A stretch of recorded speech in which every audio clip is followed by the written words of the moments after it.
¿Cómo ve el panorama luego de estos acuerdos legislativos? Hay un sector de la población que lo ve bien, hay otro sector en donde se ha generado desconfianza. ¿Cómo lo ve Gustavo Ortiz? Mire, yo ya lo he manifestado, ¿no? Alguien inclusive que me haya escuchado antes y me escuche después diga, no, pues está contradiciéndose. Porque yo había dicho que el Ecuador necesita de un acuerdo nacional, en el que inclusive debe estar el sector que votó por el correísmo, o el sector correísta que votó por la candidata Luisa González. Porque el momento que él asume la presidencia de la República, es presidente de todos los ecuatorianos. Ahí tienen que olvidarse de las banderas, porque es el presidente de todo un país y el éxito o el fracaso del presidente afecta a todos los ecuatorianos.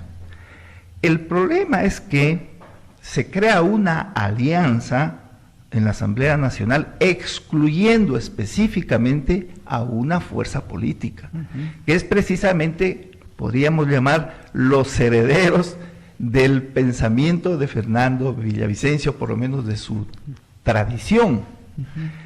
Entonces, desde esa perspectiva, es importante también qué lectura se hace del triunfo de Noboa. Pero quizás allí no le hago una pregunta adicional para complementar su idea nada más.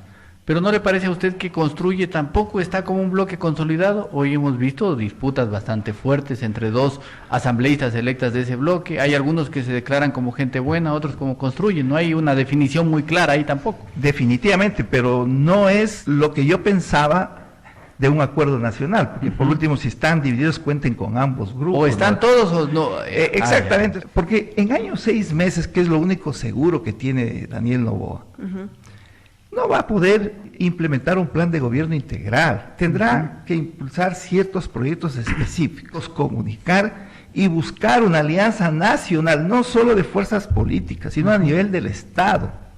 Es decir, toda una jornada cívica nacional para poder sacar al Ecuador adelante. Ya estoy hasta con las palabras de Alvarito. Pero, ¿cuál es el asunto? Que obviamente esta alianza se caracteriza por ser más bien un reparto de una troncha, ¿no? Usted tiene una planadora de la Revolución Ciudadana que tiene prácticamente 6 comisiones, si contamos desde ese punto de vista, ADN con 5 y el otro con 4, es decir, repartidas todas las comisiones, repartidos todos del CAL, inclusive no nombran a quién en ese momento debían hacerlo en representación de este sector de Construye Gente Buena, que efectivamente están completamente desintegrados, sin duda.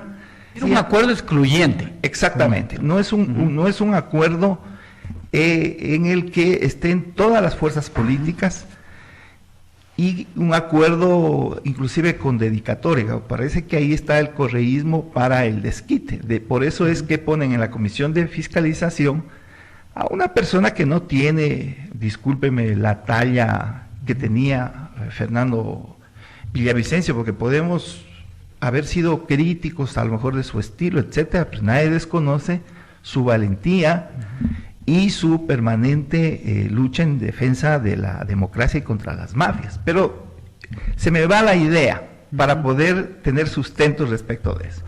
Alguien puede decir, bueno, Noboa ganó por sus propios méritos, y es obvio, él sabrá con quién pacta, con quién llega a acuerdos.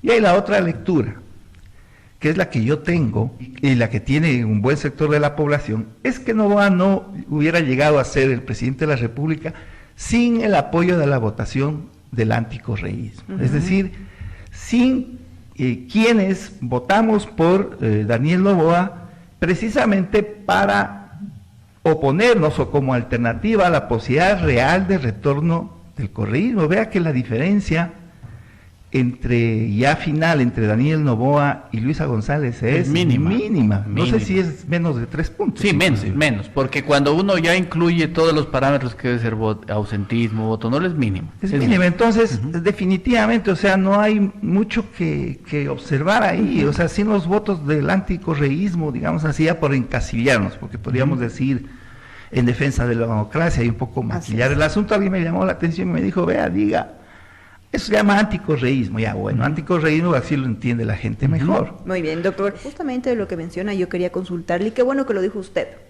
Daniel Noboa llegó con mayoría, pero con el voto de los anticorreístas y con un discurso más que nada anticorreísta, porque él desde que inició la campaña motivó a que los ciudadanos lo elijan por el distanciamiento que iba a tener con los que hoy se está aliando. Entonces, los ciudadanos están confundidos, decepcionados, traicionados, y usted mismo debe ser consciente que cuando hay este cambio, incluso moral y ético, da mucho para pensar. ¿Qué clase de mandatario nos va a gobernar luego de haber asegurado y ofrecido que no va a pactar bajo ningún concepto con los revolucionarios? Yo había hecho una reflexión en el sentido de si quienes votamos por Noboa, por evitar el retorno del correísmo, nos deberíamos sentir traicionados o decepcionados. Y yo hacía una reflexión más fina en el sentido. Es verdad que Noboa mandó ciertos mensajes, digamos, en su discurso, pero tampoco es que Noboa se alineó así con un discurso anticorreísta, marcadamente distanciado de este sector mafioso de la política que había convertido en una cloaca la destituida Asamblea Nacional. Porque hay quienes dicen inclusive que era parte de su estrategia para ganar ese correísmo blando, ¿no? Exactamente, o sea, no fue un discurso radical. Entonces, lo que yo decía, Flor María, nosotros nos ilusionamos pensando que el presidente sintonizaba, o que nosotros sintonizábamos con nuestra visión y el mensaje de él.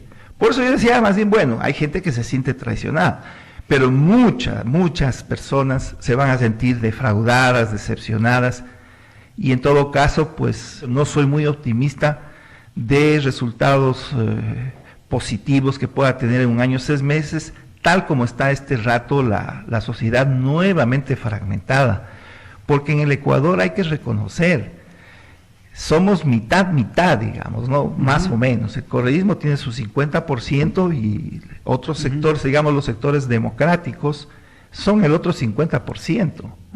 Y Noboa no es que rompe ese esquema.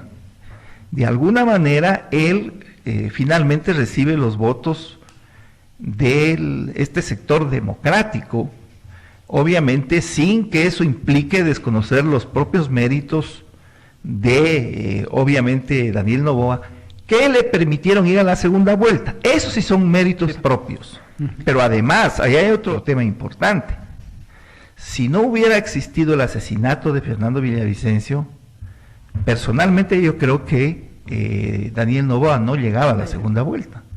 Porque es el asesinato de Villavicencio que produce un escenario de segunda vuelta. Si no, podía ganar en una sola vuelta el correísmo y los números puede haber pasado inclusive eso, evidentemente. Es decir, y además se produce es una especie de patada al tablero electoral, ¿no? Se recomponen todas las fuerzas y obviamente viene el debate. Una persona ahí con un chaleco que comienza con un discurso así medio centrado, que atrae a un importante sector de jóvenes, que a lo mejor nosotros no avanzamos a observar lo que ellos ven, lo que ellos observan, y obviamente eso sí viene un avance vertiginoso que lo pone en la segunda vuelta. Por ejemplo, esos son méritos de él, pero desde la segunda vuelta hasta la elección de él, es un proceso en el que este sector democrático anti-Correa obviamente tuvo su participación sin duda importante. Y esa es la gente que se siente o traicionada, como Flor María, o decepcionada como yo. Evidentemente. Mire, por acá también le envían un saludo. Alba Hurtado Herrera dice: saludos, economista Gustavo Ortiz. Dios ilumine su caminar por el bien de nuestro querido Ecuador, que tanto lo necesita. Efectivamente, creo que el país merece quizás bajar, como usted decía, estas aguas, y sí, yo coincido con su lectura en el sentido de que quizás el acuerdo se esperaba un poco más amplio, ¿no? Seguramente habrá que observar los resultados después de un tiempo, pero sobre todo en provincias como Loja, ¿no? En ciudades como Loja, hablando de la capital, donde hubo un apoyo, digamos, mayoritario hacia esa opción, se nota un evidente descontento. Mire, Loja desde hace muchos años, por lo menos que unos 10 años, que viene votando en contra del correísmo.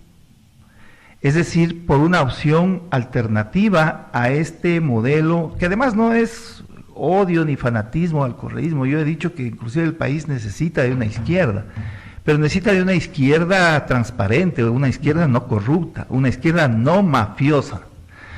Entonces, los lojanos han optado por alternativas diferentes a este modelo concentrador del poder, abusador del poder y que institucionalizó la corrupción en el Ecuador. Ese es el modelo que Lojano no quiere y estoy seguro que seguirá optando por una alternativa para enfrentar la posibilidad real de un retorno de eso. Y no sé cuánto tiempo tenemos. No, todavía tenemos tiempo, tranquilo. Y simplemente le iba a preguntar justamente en esa línea, porque, a ver, supongamos, si se queman los barcos, como se dice en el argot popular de don Daniel Noboa, ¿no? ¿Qué alternativa le queda al país? Si ya no hay un candidato fuerte como Fernando Villavicencio, quizá un Topic, porque Otto Sonderhofer también quedó bastante debilitado. ¿Qué otro candidato podría, quizás desde su lectura, hacerle frente al correísmo que más bien cada vez parece más fortalecido? Yo quería hacer un comentario. ¿A quién le convenía el fracaso del gobierno de Guillermo Lasso? Al correísmo. Porque frente al fracaso del gobierno de Guillermo Lasso, ellos se convertían en una alternativa para regresar a la presidencia de la República, regresar al gobierno nacional.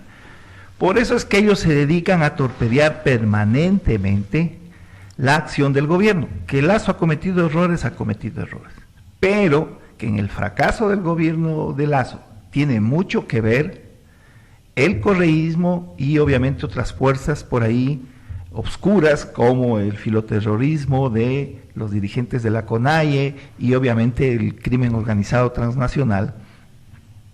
La pregunta es, al correísmo, en función de las elecciones del 2025, ¿le va a convenir que le vaya bien o que le vaya mal a Daniel Noboa? Mal, que le vaya mal.